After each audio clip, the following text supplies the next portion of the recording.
नमस्कार शेतकरी बांधवांनो, मानसी ॲग्रो फार्म, मी चंद्रकांत माडी, शनी मांडळ, तालुका जिल्हा नंदुरबार. पेरू शेती असो, फळबाग शेती असो, सध्या शेतकऱ्यांसाठी, नवीन शेतकऱ्यांसाठी ट्रेंडमध्ये चाललेला विषय. आता सोशल मीडियावर जो तो त्याच्या पद्धतीनं नॉलेज देत असतो, ते त्यांच्या अनुभवावर अवलंबून आहे. महत्त्वाची गोष्ट, आपलं इथं जे काही तुम्हाला माहिती दिली जाते किंवा आतापर्यंत दिली गेली किंवा पुढेही दिली जाईल, सगळ्यात पहिली गोष्ट म्हणजे हा जो तुम्ही बघताय हा आपला डेमो प्लॉट आहे, म्हणजे असं समजा स्वतःचा. आता हा तिसरा बहाराची सेटिंग आहे. ही कडी वगैरे टेम्परेचर वाढलेलं आहे, बागेची ग्रीनरी, ग्रोथ, क्वालिटी, कडीची सेटिंग फुल सेटिंग आहे. महत्त्वाची गोष्ट शेतकरी बांधवांनो, उन्हाळ्यात बहार नियोजन कसं असावं, काय काय काळजी घेतली गेली पाहिजे. व्हिडिओ थोडासा लॉंग असू शकतो, परंतु माहितीपूर्ण असेल, महत्त्वाची माहिती असेल, त्यामुळे पूर्ण बघा. चॅनलला नवीन असाल तर सबस्क्राईब करा, लाईक करा, शेअर करा, कारण तुम्हाला इथं जे काही सांगितलं जाईल ते खरोखर कामाचं आणि महत्त्वाचं भेटेल. तर शेतकरी बांधवांनो, उन्हाळ्यात घेतली जाणारी फळबागेची, पेरू बागेची काळजी. आता ही आपली पिंक तैवान व्हरायटी आहे. बरेचसे शेतकरी आता नवीन रेटच्या हिशोबानं रेट चांगले भेटता म्हणून रेड डायमंडकडे वळत आहे. रेड डायमंड 1 म्हणून व्हरायटी आलेली आहे, जिचा बल्बसारखा आकार येतो फळाचा.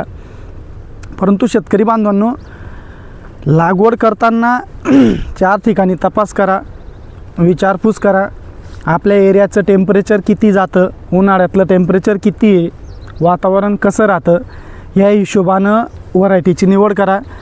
मला पूर्ण महाराष्ट्रातून फोन येत असता. बऱ्याचशा शेतकऱ्यांचं म्हणणं की आम्हाला रेड डायमंडच लावायचा आहे. जे शेतकऱ्यांचं माझ्याशी बोलणं झालं असेल, पहिली गोष्ट तर मी त्यांना विचारतो की तुमची जमीन कशी आहे आणि तुमचं उन्हाळ्यातलं तुमच्या एरियातलं तापमान किती जातं. कारण रेड डायमंडला 34-35च्या वरती सेटिंगला खूप मोठी अडचण येते. पाहिजे तशी सेटिंग होत नाही. झाली, टेम्परेचर वाढलं तर सेटिंग गड होते, ड्रॉपिंग होते. त्यामुळं सगळा विचार करून, नुसतं भाव खूप जास्त आहे म्हणून लागवड करणं महत्त्वाचं नाही आहे. कारण तुम्ही एखाद वेळेस त्याचा एकच बहार घेऊ शकता. पिंक तैवान जो सदाबहार जरी म्हणलं जातं, तुम्ही जेव्हा छाटणी घेतली, छाटणीपासून जर कधी कडी सेट झाली तुमची, परत 3-4 पानावर शेंडा मारला तरीही बहार भेटणार आहे. याला वातावरण, सीझनचं काही अडचण नाही, काही अट नाही आहे. ज्या वेळेस तुम्ही छाटणी घेतली त्या वेळेपासून तुम्हाला 6 महिन्यात माल मिळणार आहे. तर उन्हाळ्यात घेतली जाणारी काळजी. शेतकरी बांधवांनो, बरेचसे शेतकरी चुका करता, ऐन वेळेस सगळ्या गोष्टी करायला गेलं तर तेव्हा कव्हर होत नाही. म्हणून तुमचं छाटणीपूर्वीपासून नियोजन महत्त्वाचं आहे. पहिली गोष्ट तर फुटवे निघण्यापासून तर सेटिंग होण्यापर्यंत तुम्ही छाटणीपूर्वी दिलेला ताण किंवा रेस्ट, बागेला विश्रांती किती दिली, छाटणीपूर्वी ताण किती दिलेला आहे, याच्यावर सगळ्या गोष्टी अवलंबून असतात. कमीत कमी छाटणीच्या पूर्वी 10 ते 15 दिवस आणि छाटणी झाल्यानंतर 8 ते 10 दिवस, जवळजवळ 15 ते 25 दिवसाचा ताण हा पाण्याचा दिला गेला पाहिजे, जेणेकरून तुमचे फुटवेही व्यवस्थित निघतील. त्याच्यानंतर छाटणी करतानाही बरेचसे शेतकरी चुका करता. जाड फांद्या खूप जास्त छाटू नका. जेव्हा 3ऱ्या-4थ्या वर्षाला खरड छाटणी येते त्यावेळेस ठीक आहे, परंतु दरवेळेस जाड फांद्या छाटू नका. जाड फांदीतनं निघणारं फुटवे हे शूट जास्त वाढता, परंतु सेटिंग पाहिजे तशी होत नाही. जर तुम्हाला प्रॉपर सेटिंग पाहिजे असेल तर पेन्सिल साईजच काडी सहसा छाटणी करा, खूप चांगली सेटिंग भेटेल. त्याच्यानंतर जेव्हा तुम्ही छाटणीनंतर 8-10 दिवसांनी पाण्याचा ताण तोडता, तो पहिल्या दिवशी 5 ते 6 तास जेवढं शक्य झालं तेवढं तुमच्या जमिनीच्या वापसा कंडिशननुसार फुल पाणी द्या पहिल्या दिवशी. त्याच्यानंतर तुमचं जमिनीचं पाणीचा ओलावा धरून ठेवण्याची जी क्षमता आहे त्यानुसार आता आपल्या अंडरमध्ये जे काही प्लॉट आहेत 40 एकरचे, छाटणीनंतर आपण जोपर्यंत आपली कडी सेट होऊन जात नाही तोपर्यंत आपण त्याला 1 दिवसाआड 1-1.5 तास 2 तास 1-1.5 तास जमिनीच्या हिशोबानं हेवी असेल तर आणखी कमी करतो, थोडी जास्त हलकी असेल मुरमाड असेल तर थोडंसं वाढवतो आहे पाणी. त्याच्यानंतर छाटणीनंतर 25 ते 45 दिवसाच्या आतमध्ये बऱ्यापैकी 3ऱ्या पानावर कळी निघायला लागते. तर त्यावेळेस थोडंसं परत कमी करणं महत्त्वाचं आहे पाणी. हेच नाही, कुठल्याही पिकाला जेव्हा ते फ्लॉवरिंगच्या हिशोबात असतं, फ्लॉवरिंगच्या वेळेस असतं, तर त्यावेळेस पाण्याचा थोडासा ताण देणं महत्त्वाचं आहे, जेणेकरून तुमची सेटिंग प्रॉपर झाली पाहिजे, फुटवे व्यवस्थित निघाले पाहिजे, कळी प्रत्येकाला लागली पाहिजे. कळी लागली तर याच्या इथून पुढे सगळं तुमची मेहनत कामात येणार आहे. सेटिंगच झाली नाही तर त्याला मेहनत करून काही उपयोग नाही. त्याच्यानंतर जी तुमची सेटिंग पूर्ण मनासारखी झाली, परफेक्ट सेटिंग झाली, तर तिथून थोडं थोडं पाणी वाढवत जाणं. त्याच्यानंतर एक चूक महत्त्वाची इथं अशी होते, बऱ्याचशा शेतकऱ्यांचे फोन आलेत आता उन्हाळ्याच्या हिशोबानं की पाट पाणी द्यायचं. तो पाट पाणी कधी दिलं गेलं पाहिजे याच्यातही खूप मोठी चूक होते. व टेम्परेचर मेंटेन राहण्यासाठी शेतकरी पाट पाणी देत असतात, ज्याच्या जमिनीच्या वापसा कंडिशननुसार. कोणी 15 दिवसात, 20 दिवसात, 10 दिवसातही रिपीट करतात. परंतु शेतकरी बांधवांनो, पाट पाणी तुमची जशी छाटणी झाली तिथून तर 1 महिन्याच्या अंदरमध्ये कळी निघण्याच्या पहिले तुम्ही 1 किंवा 2 वेळेस पाट पाणी देऊ शकता. परंतु जशी तुमची कळी निघाली, आता दिसत असेल ह्या कंडिशनला जेव्हा जशी तुमची कळी झालेली तिथून तर जवळजवळ फॉर्म बॅगिंगचा टाईम येईपर्यंत 40-50 ग्रॅमचं फळ होईपर्यंत त्या वेळेत बागेला पाट पाणी देणं टाळा. भले तुम्ही काही नियोजन करत असाल, ताग म्हणा, जे काही कोणी बाजरी, कोणी त्याच्या पद्धतीनं करतं टेम्परेचर कमी होण्यासाठी मध्ये आंतरपीक, किंवा ऊसाचं पाचट टाकणं म्हणा, त्या गोष्टी करा. परंतु ह्या कळी सेट झाल्यापासून, कळी चांगली उमलायला लागते त्या वेळेपासून तर फॉर्म बॅगिंगच्या अगोदर थोडे 8-10 दिवस लवकर तोपर्यंत पाट पाणी देणं टाळा. कारण काय होतं, पाट पाणी दिल्यानंतर जो जमीन तापलेली असते त्याच्यातनं जी वाफ निघते, त्याच्यामुळं एक तर तुमचं फळ काळं पडू शकतं, डाग पडू शकता फळावर, एक तर मग ड्रॉपिंग होऊ शकते, कळीची असो फळाची असो. त्याच्यानंतर तुमची जशी फॉर्म बॅगिंग झाली ना, त्याच्यानंतर तुम्ही परत पाट पाणी देऊ शकता. इथं बऱ्यापैकी शेतकरी चुका करता. त्याच्यानंतर जशी कळी तुमची सेट झाली तिथून कंपल्सरी 8व्या-10व्या दिवशी तुमचा सकिंग पेस्टचा स्प्रे झाला पाहिजे, फवारण्या झाल्या पाहिजे. बरेचशा शेतकऱ्यांच्या तक्रारी येतात ऐन वेळेस की फळ पाहिजे तसे शायनिंग दिसत नाही आहे, गोलाकार दिसत नाही आहे, क्वालिटी दिसत नाही आहे. शेतकरी बांधवांनो, ऐन वेळेस कितीही तुम्ही खर्च केला, महागड्या फवारण्या घेतल्या, काही उपयोग होत नाही.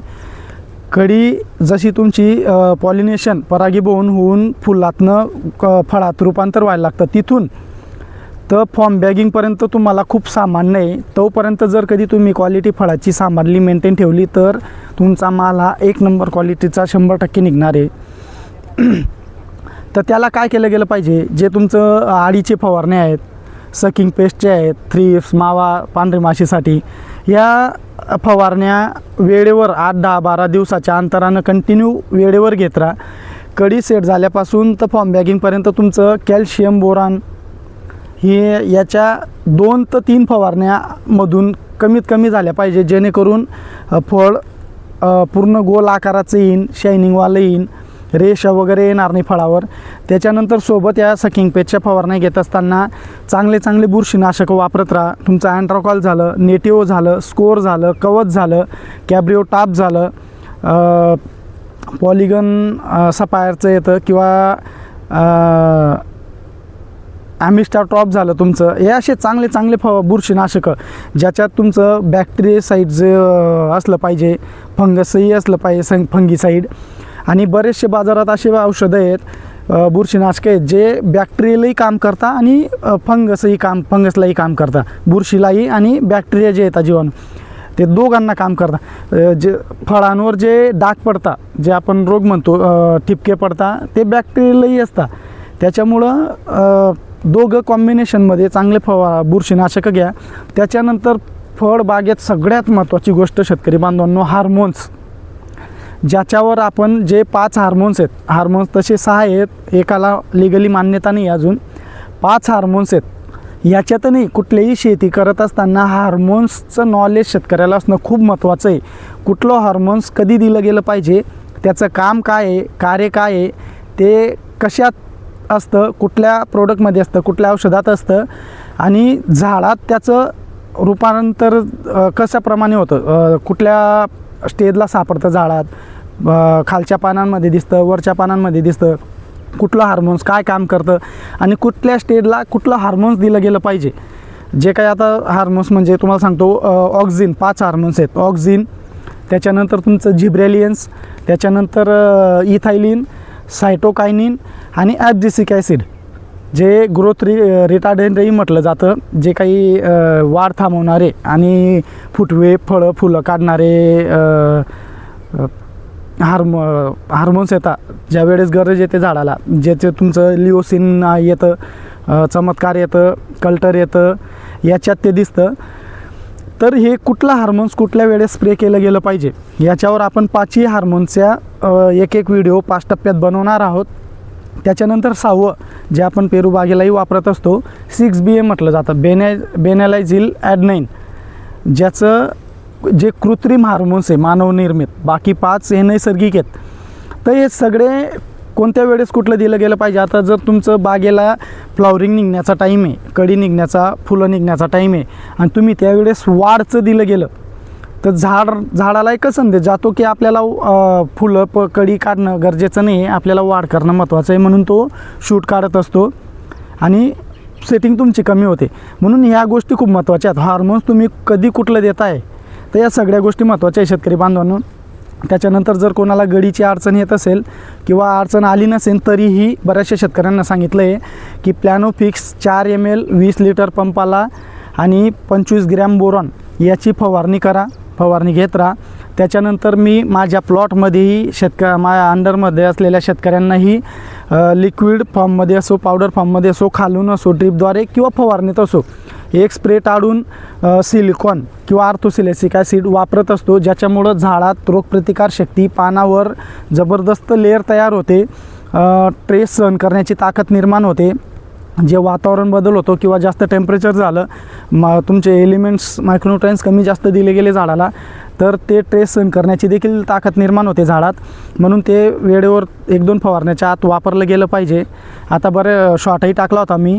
टेम्परेचर जसं चेंज झालं, ऊन वाढायला लागलं, तसं सिलिकॉन 1 लिटर आणि बोटनिकल एक्स्ट्रॅक्ट किंवा बायोस्टिम्युलन किंवा युमिक याच्यासोबत ड्रीपद्वारे देणं गरजेचं आहे, जेणेकरून तुमची बाग ही ट्रेसमध्ये जाणार नाही.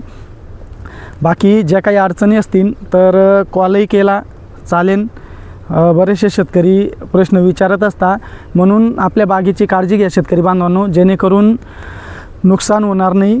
आता जो अवकाळी पाऊस म्हटला जातो आहे, सहसा अवकाळी पावसाचा पेरूला काही जास्त परिणाम नाही आहे. कोणी पाटपाणी देत असेल तर 16-17 तारखेपासून अवकाळी पाऊस म्हटला गेला आहे, तर त्या हिशोबानं पाटपाणी द्या किंवा थांबवा. कारण तुमचं दिलेलं पाटपाणी परत जर पाऊस भयानक झाला तर ते त्या हिशोबानं थोड्या अडचणी येऊ शकतात. त्यामुळं तुमच्या नियोजनानुसार करा. जमीन किती हलकी आहे, मध्यम आहे, हेवी आहे, त्या हिशोबानं पाण्याचं नियोजन ठेवा. बाकी आळीच्या आता परत एक महत्त्वाचा स्प्रे सांगतो. ह्या लेवलला कडी असताना जी फळं पोखरणारी अळी येते, झाडावर चढून अर्धी कडीत जाऊन कडीला छिद्र पाडत असते, तर त्यावेळेस महत्त्वाच्या 2 गोष्टी. पहिली गोष्ट तर बागेत तण राहू देऊ नका, तण नियोजन व्यवस्थित ठेवा, पाक ठेवा, बाग स्वच्छ ठेवा. आणि त्याच्यानंतर जर कधी अडचण आली असेल किंवा नसेन आली तरी त्याच्या पहिले प्रिव्हेंटिव्ह कराटे सिजंटाचं घ्या. प्रॉपर कराटे 20 ml प्रतिपंप 20 लिटरला सांगत असतो माप.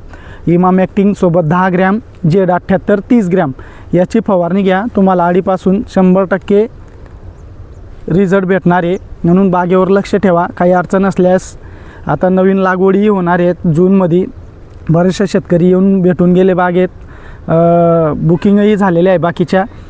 तर लागवडी असतील किंवा मार्गदर्शन सकट असेल तर खालील दिलेल्या नंबरला संपर्क करा. धन्यवाद.